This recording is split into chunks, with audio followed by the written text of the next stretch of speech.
his suggestion to do this in his university is going. Extra optional, whatever, lecture by Nicholas. We're very grateful for everyone taking your time, and I really respect your stamina, guys. This is amazing. 5 lectures a day. Keep this up. And don't blame us on Friday for this, right? This is you. So we blame Tim for that. It's okay. Blame me. The point is how to use the same method I present this morning in auto-equilibrium system. So the idea is more or less the same, but I will take, instead of the Hamiltonian, an action with this form plus some potential. Okay? So it's the same idea. The only difference is you don't have only one field but 2 fields, and you have a temporal dependence. So you can define the equivalent of some partition function. This is no longer a true partition function because, of course, there is no, the logarithm of that is no free energy. There is no such an interpretation. But I will use the same kind of vocabulary that in equilibrium systems by using this analogy. And you need to put sources both for the phi field, the standard field, and also for this field that is called the response field. So why response field? Because in fact you can show that response functions are obtained by taking the average of fields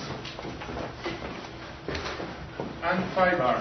For example, if you take this in T1, X1, and T2, X2 is equal to the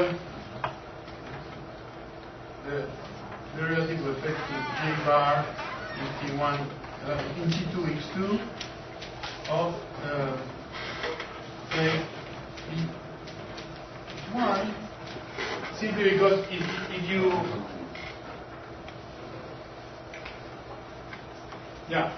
this is evident when you take the derivative with respect to G bar here, you make one phi bar to get down.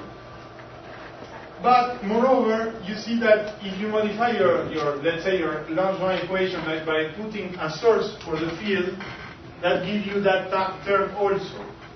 So J bar plays really the role of a source in the Langevin equation. So that's why this field is called response field, because it allows you the calculation of response functions. So the same formalism can be done. You can also take the... Sorry, I missed the reason for the 2 fields. Are there 2 different species of particle? Or No. 2 fields, because in the Deutsch formalism or in the Martin-Ciliar-Rose formalism, these 2 fields appear naturally.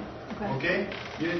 In order essentially to have an action that is local, you need these 2 fields. You could, the action normally is quadratic in phi bar, so you could in principle eliminate phi bar, but the expression is very... Usually if you derive those things from a master equation, there's also a term which specifies the initial condition. That's important. Well, I'm been working, as I explained some lectures ago, in the long time regime, where I suppose that initial conditions do not play any role. If we are interested in the initial time behavior where initial condition plays a role, you can handle that, but then you must improve your approximation scheme, because derivative expansion, I will present results with the same kind of approximation scheme I presented this morning. And then you are not only expanding on gradients of the field, but also derivatives of the field. So you are expanding in momenta and frequencies. And this only works if you are in a relatively spatially, temporally invariant, translationally invariant system. If you depend on some initial condition, you need to take this full frequency dependence, or equivalently the full time dependence, and then, well, that's another stuff. In principle, we know how to do that, but it's quite more difficult. Okay? Let's say in equilibrium system, we know how to calculate full momentum dependence. So we could do the same thing here for the frequencies, but that's another step for the equilibrium. Okay? So for example, for Capizid, we are doing just now that for the Capizid equation. Okay? And this is important because there are some scaling functions that depend both in frequency and momenta, and so you need the full okay. So in the same way that before, you can introduce a regulator term, delta Sk, that now will depend on both fields. So you will have a sum over the frequencies and momenta. And it's convenient to introduce a capital field, which is a vector, phi bar. So you will have here phi minus omega minus q, a matrix of omega q, and another phi. Okay, so you must generalize the regulator. Now it's a matrix, and you can again do the usual stuff, define the equivalent of a free energy, make the Legendre transform in order to obtain the equivalent of a Gibbs free energy, and you obtain so a functional gamma k of phi and phi bar. Okay? It's the same stuff. Okay? And again, well, this goes to the action evaluated on phi and phi bar when k goes to the microscopic scale lambda and goes to the full generating functional of 1 pi vertices multiplied with 2 to 1. Okay? Do you really need omega and q since you have a Here. dispersion relation? Here. Yeah, you have dispersion relation connecting omega and q. Why would you need then a filter which contains both?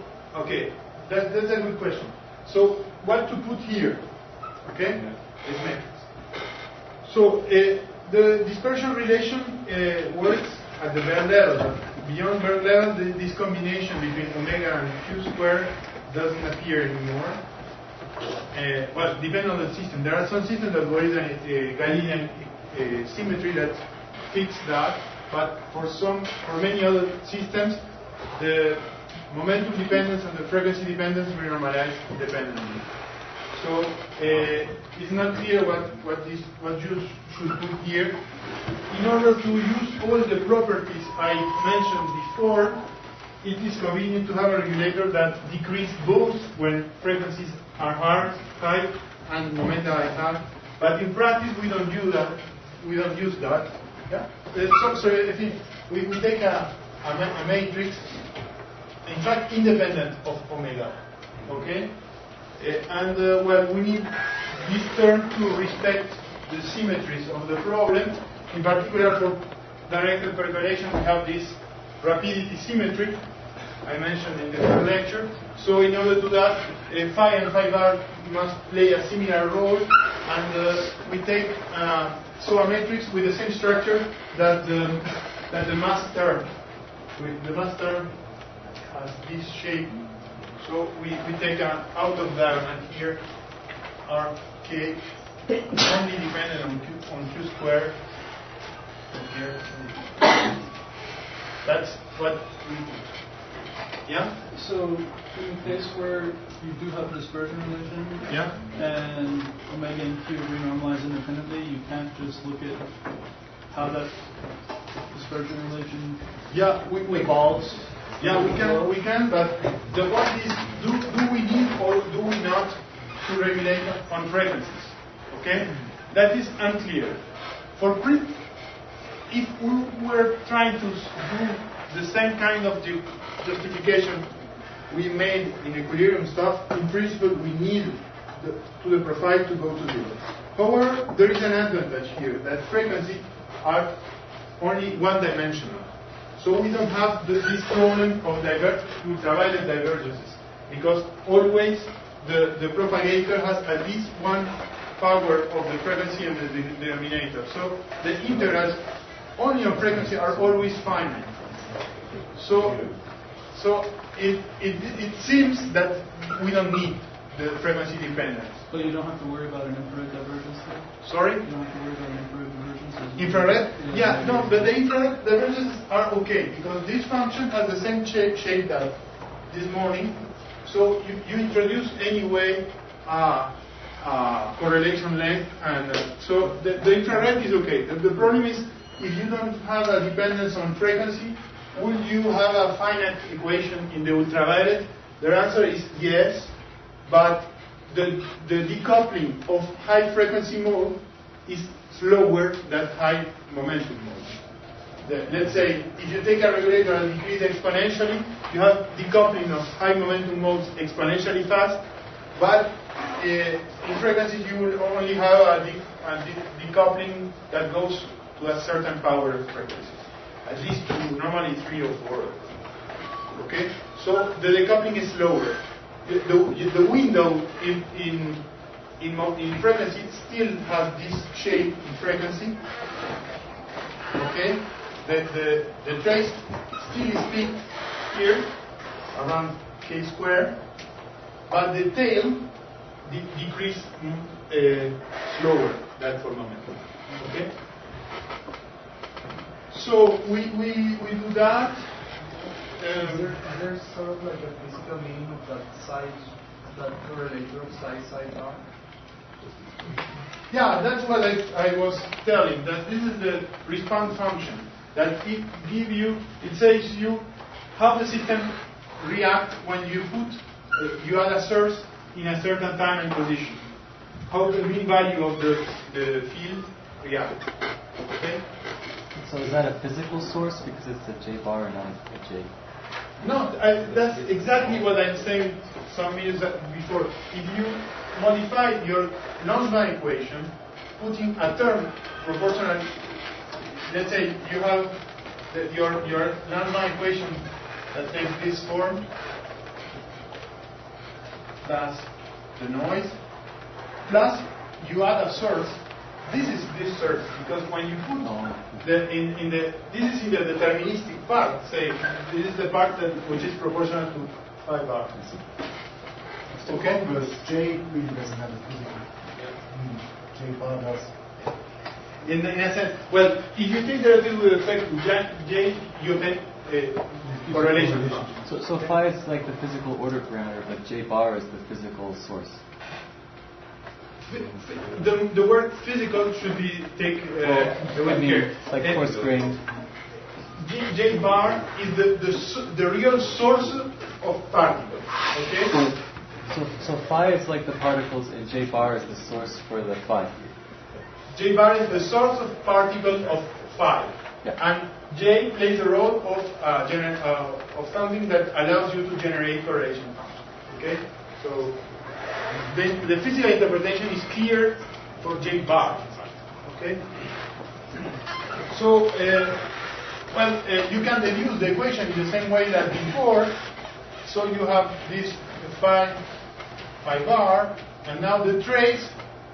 You have a trace, but now the sum is over momenta and frequencies. Okay. So 1/2, and you have it has the same shape as before. So gamma 2 plus R minus 1. Has the same shape. That's dkr. Yeah. Sorry? That's del kr. Is that a latest Oh no, spatial that's molecule? a dt. No. This is k. Sorry. That's yeah. Sorry. We frequently use in this stuff T as log K, but in this case it's a very bad notation because T has a much more important meaning. Okay, so okay, let's keep it.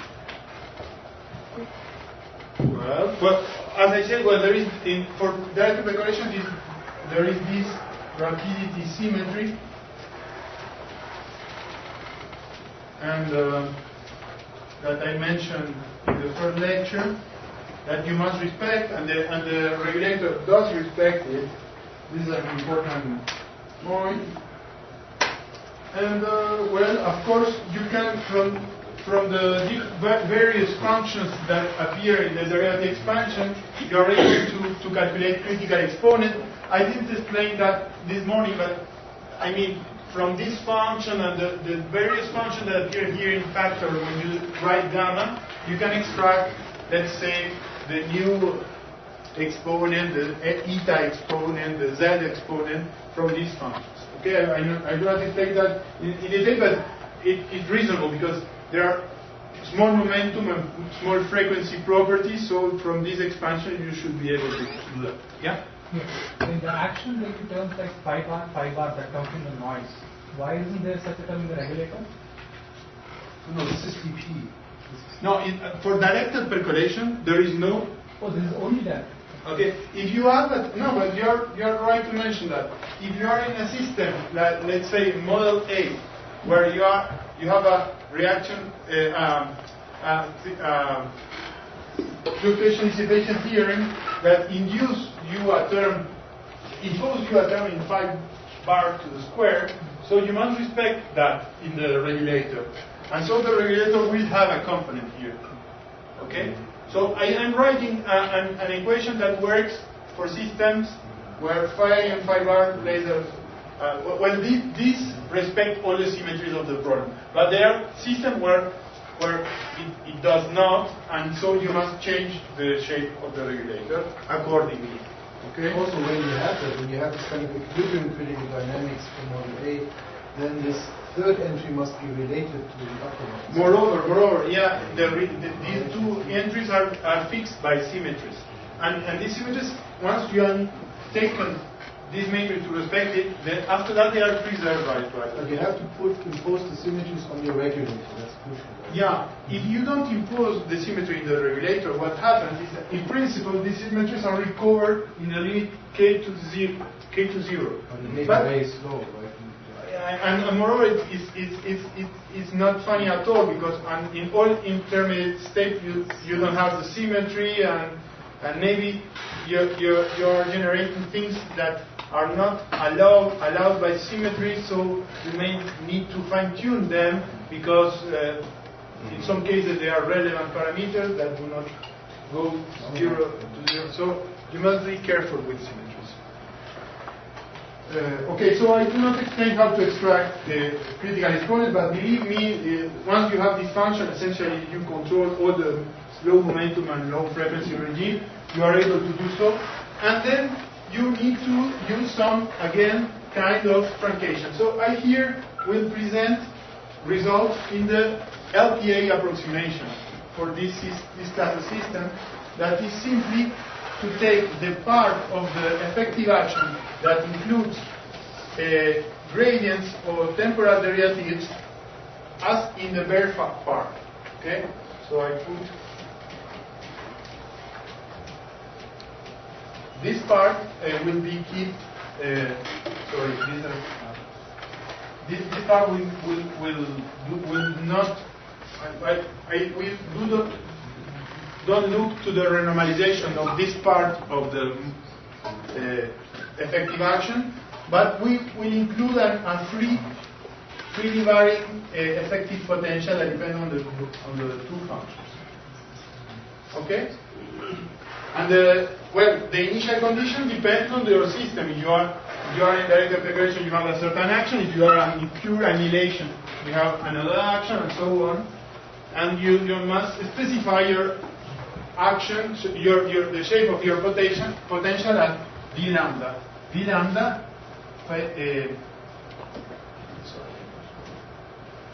d lambda of phi bar is the bare potential that you know that fits your problem. A priori, you must need to use the Rapidity formalism to fix. Okay?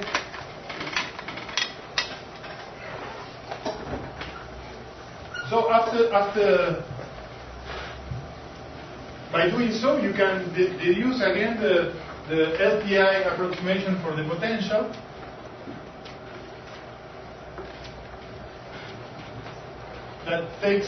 That has the same shape that before. I recall you for the model we discussed this morning. It has this shape.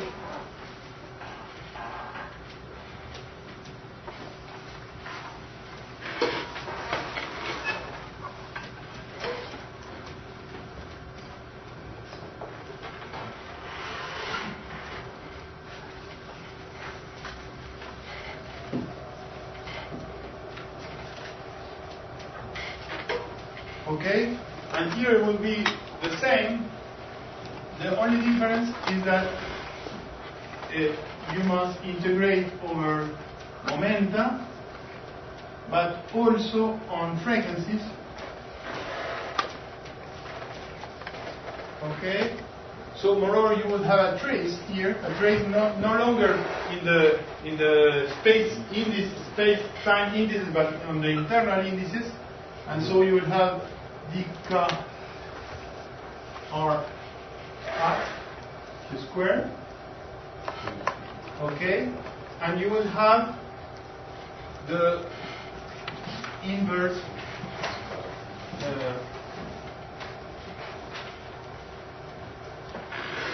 omega plus r hat square minus 1, and this must be calculated on LTA.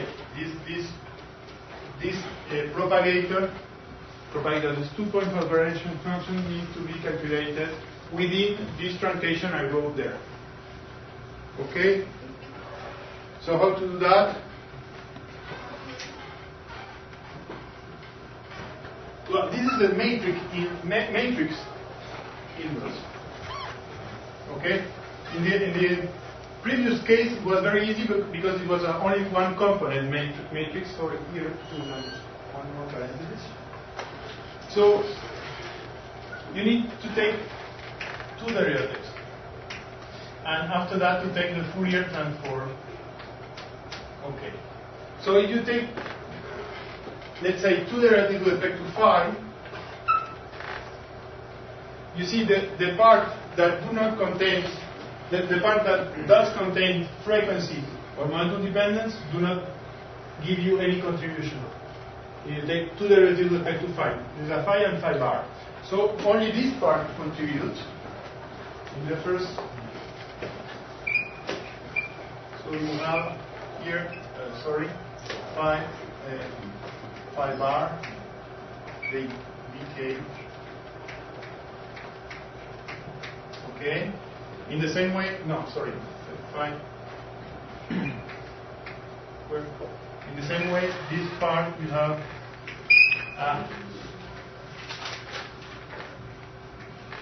okay, and here in the other part you have E omega plus d p square plus d p, and here the complex one. I'm taking the frequency in the first component. Okay.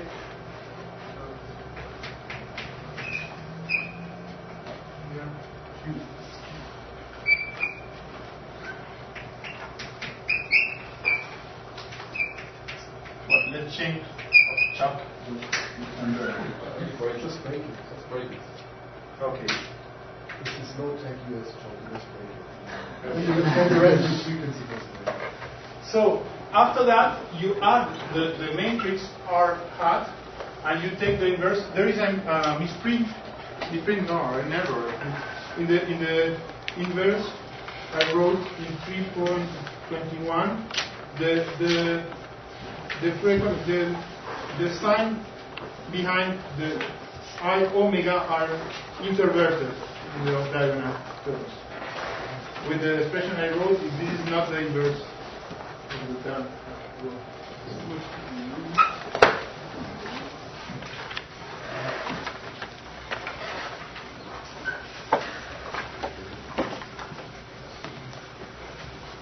So the inverse, gamma 2 plus R hat inverse can be written. Well, there is the determinant. Right. The determinant of this stuff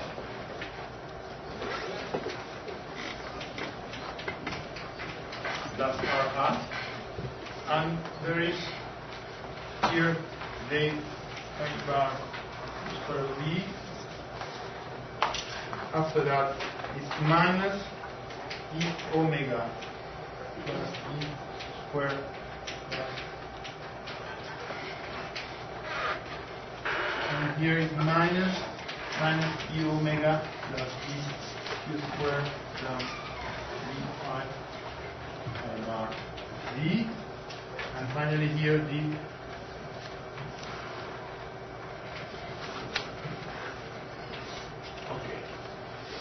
So after that, you plug that above. There's no R. No, there is an R, sorry.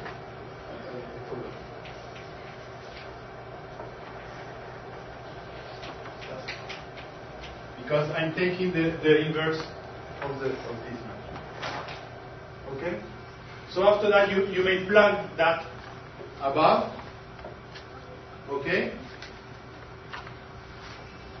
You can calculate the trace, and it's not very long to prove that the equation. Well, the parts on E omega are going out because you see this matrix is out of diagonal, so the trace will involve the sum of these two things, and the part on omega get off. So you obtain, after doing that sum, that trace, you obtain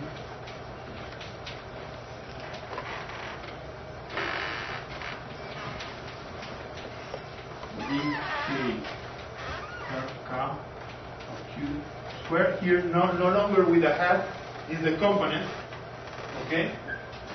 And you have dq squared plus rk squared plus d phi bar d, okay? And also here you have the determinant. Let's take the form omega squared dq squared plus rk plus d to the square and minus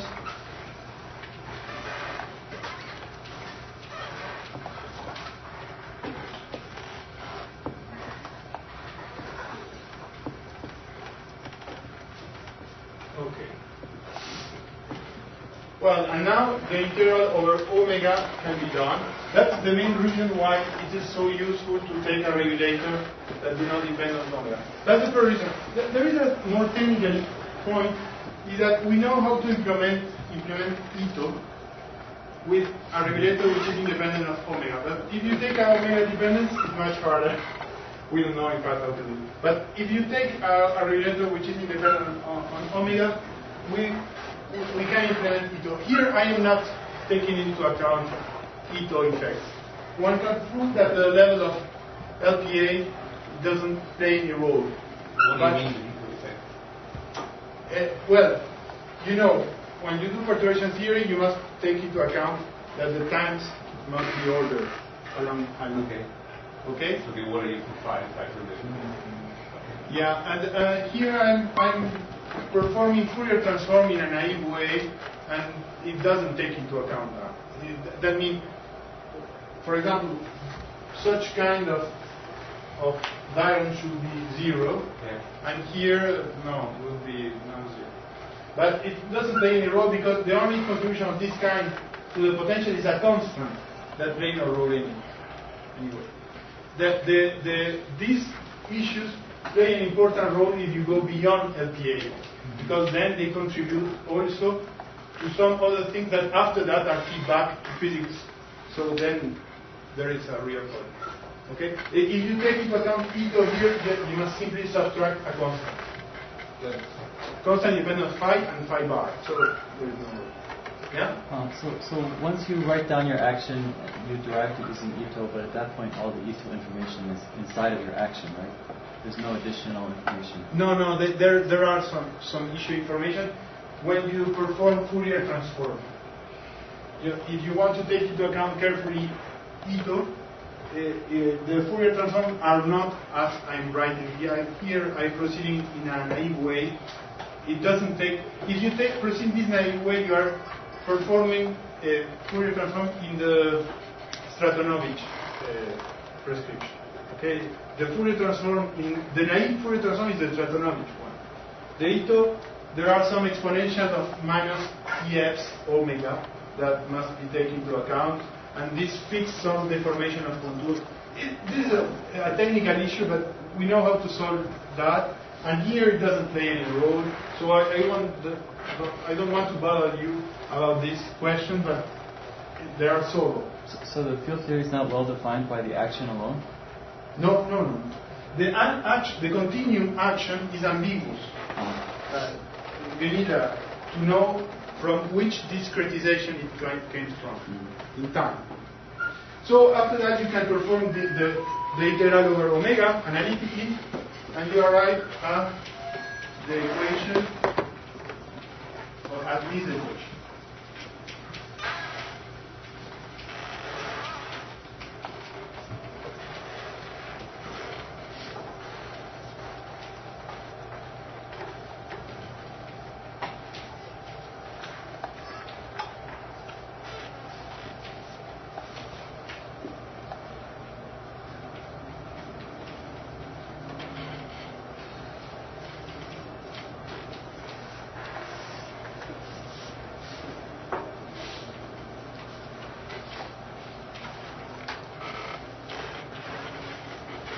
Okay? So then you have this equation, and again, that's a partial differential equation that you can put on a computer and solve it and obtain physical information. So the first thing I want to stress is that you will not include here field renormalization nor reaction diffusion constant renormalization. So your critical exponent eta will continue to be 0. LPA do not include field renormalization, so eta is 0, and do not include neither the diffusion coefficient parameter, so z continue to be 2. So these effects are not included in the approximation. You can include them by going to the next to leading order in the derivative expansion, where you put a factor here in front, and this depends on phi and phi bar. Okay? Once you have done that, you obtain, you can calculate. But I'm just explaining the leading order of the approximation. And here you see what there are these tables. When you see what the exponent z is always 2 in LPA, that's for granted.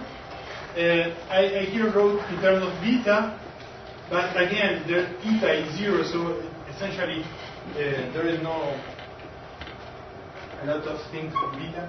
So you see that the only true exponent well calculated is nu, and it works very well compared to Monte Carlo.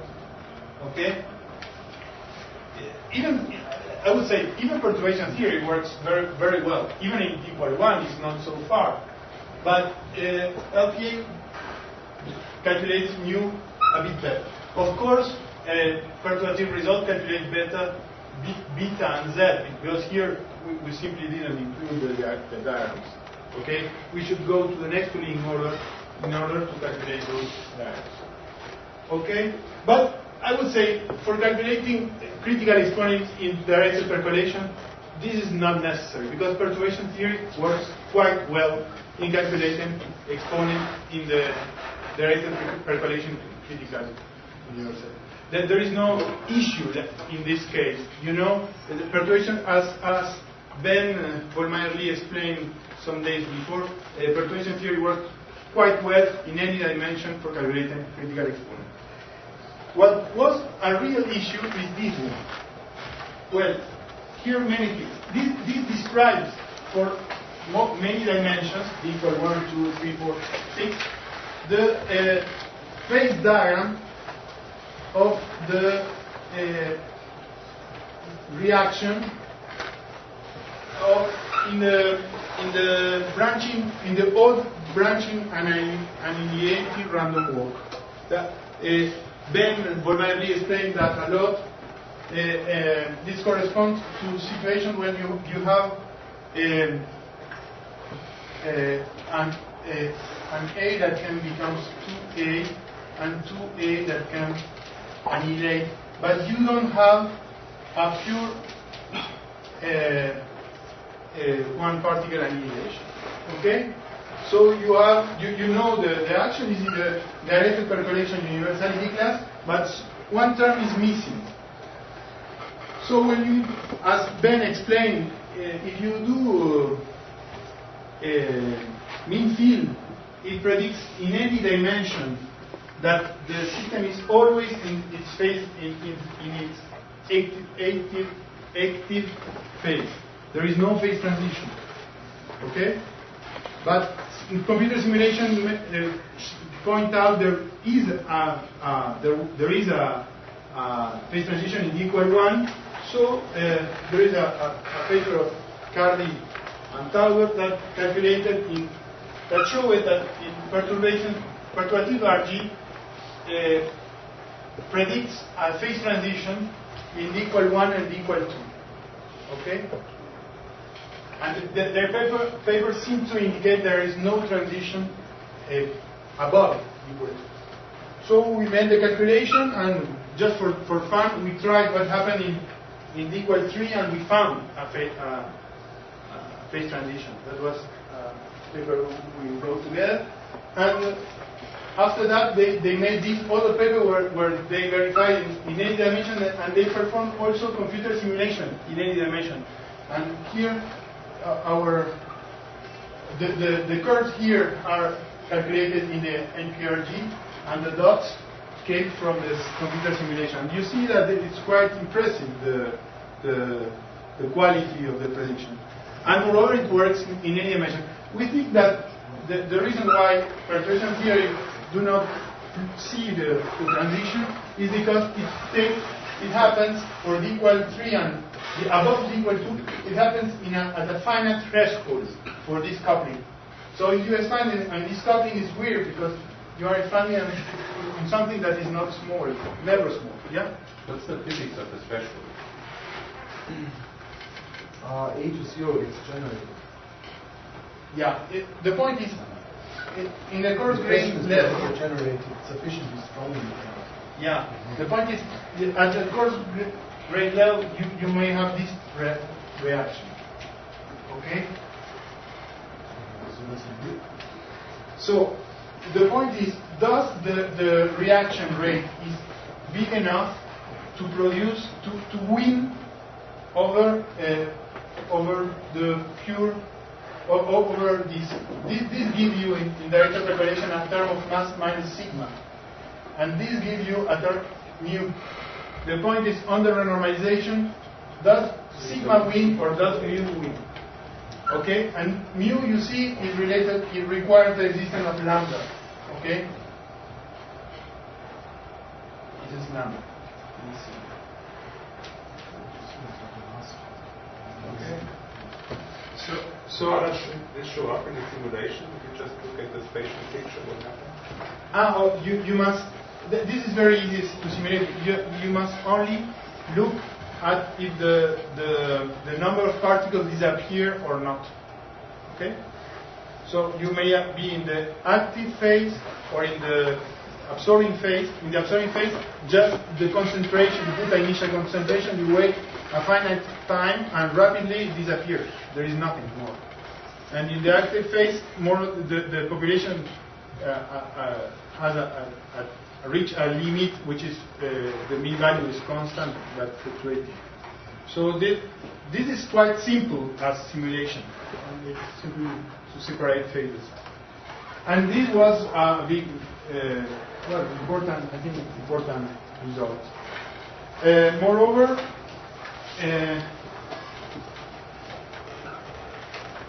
the threshold seems to vary linearly with the dimension. So it seems to indicate that there is a phase transition in any dimension. That's very important because you see, mean field, normally, what happens is that mean field Wallis perturbation theory may give you the wrong exponent. But normally it predicts correctly the phase diagram. Okay? But here even the phase diagram is incorrect. Fluctuation really plays an amazing role. Okay? So here in any dimension you must go to infinite dimension. Okay, that's clear. If you have dimension 20, you will not see with reasonable couplings the transition because the threshold you need for lambda is too high. It's an unnatural value. But there are always, if you have a strong enough lambda, you always, in any finite dimension, it seems there is a transition. Okay? Although in d equal 1, in d equal 2, we recover the analytical results that are found by perturbation theory. Okay? That's reasonable because the approximation, in what concerns the potential, is one loop exact, and the calculation was a one loop calculation. Okay? So that's all I wanted to present. I want just add to the exercise that are in the note. I want to add an exercise for you that I think it's funny. It's about the pure annihilation.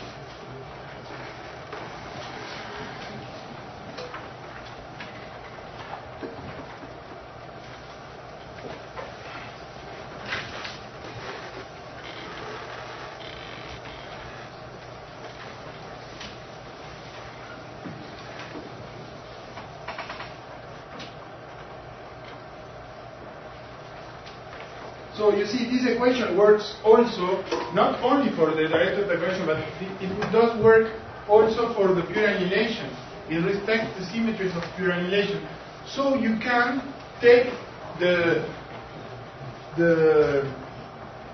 action of pure annihilation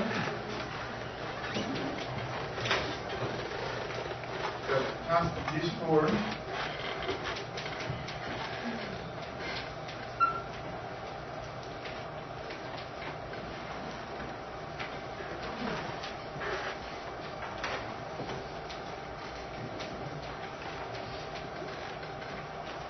Okay? This is the nonequilibrium action that Ben will mainly present. So I push you to verify that the equation can be solved analytically. Or at least you can perform if you take the potential and you suppose that it has this form, phi bar phi squared plus lambda k phi bar squared plus something that is of the order of phi bar and of the order of phi to the fourth, you can show that this form is preserved by the flow. Okay? That is, in a given value of k, you have this shape as in the initial condition. The initial condition has this shape. A particular case of this shape, where this is 0, you can show that it keeps true And then the equation for these two couplings is closed. You can give a closed expression, which is the standard one.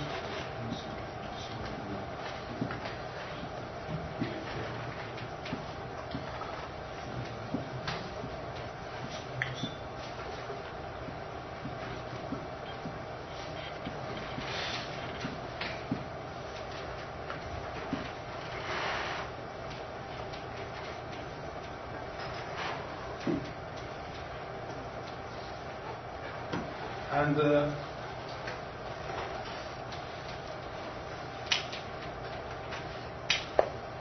well, the same. And that's if you put numbers. This is the equation that was my equilibrium. Okay. So that's funny to verify this simple case. Okay, that's all I want to know. Well, I want to say that this method has been applied to a large variety of problems out of equilibrium. I don't have time, but it has been applied also to the even case in the branching annihilating random walks. It has also been applied to the Capizzi equation, to the model A also. Always in the steady state. Okay, we are not still looking for the temporal evolution, the full temporal evolution. This is another stuff. But for the moment, things are working. I would say that the most difficult problem has been Capizzi, because there the derivative expansion scheme doesn't work quite well. For reason I think we understand now. Essentially, what happens is the couplings are gradients. The interactions are not polynomial, are not potential terms, but also involves the gradients of the field. So the derivative expansion is not well suited for such a problem, but we can formulate other approximation scheme that seems to work. Thank you very much.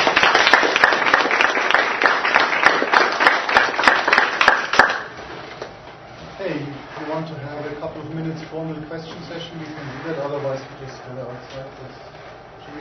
Okay, questions? Formal questions? Yes, we can. Has this been applied to problems where there are long-range interaction, like hydrodynamic interaction?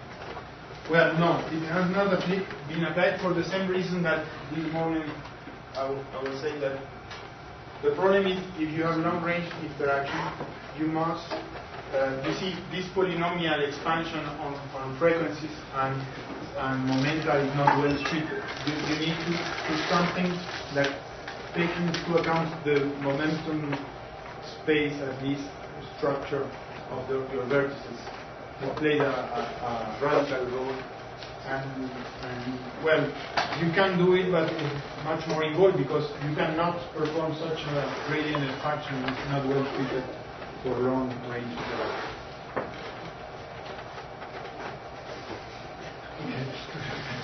Here in this example, you choose a particular function space, just polynomials, and it stays in that function space.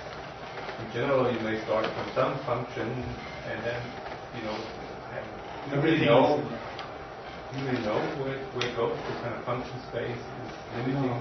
But normally we are only symmetries. We have only symmetries to reduce the space. That's all. But normally everything that is allowed for, everything that is not forbidden is That's the usual stuff. You need some sort of integrability in the model that allows, that imposes you that some coupling doesn't speak with the other. That happens in pre-annihilation, but I would say it's an exception. But it could happen to you two completely different actions go to the same problem. Yeah, the normal situation is that the actions are completely different, that they are not polynomial. Yeah. That's the usual stuff. Here, moreover, I would say, here also, there are many other couplings that are generated. The only point is that they do not feed back. There are other couplings that they do not feed back. Okay, looks like we defer the rest to. Thank you very much. You can get to this.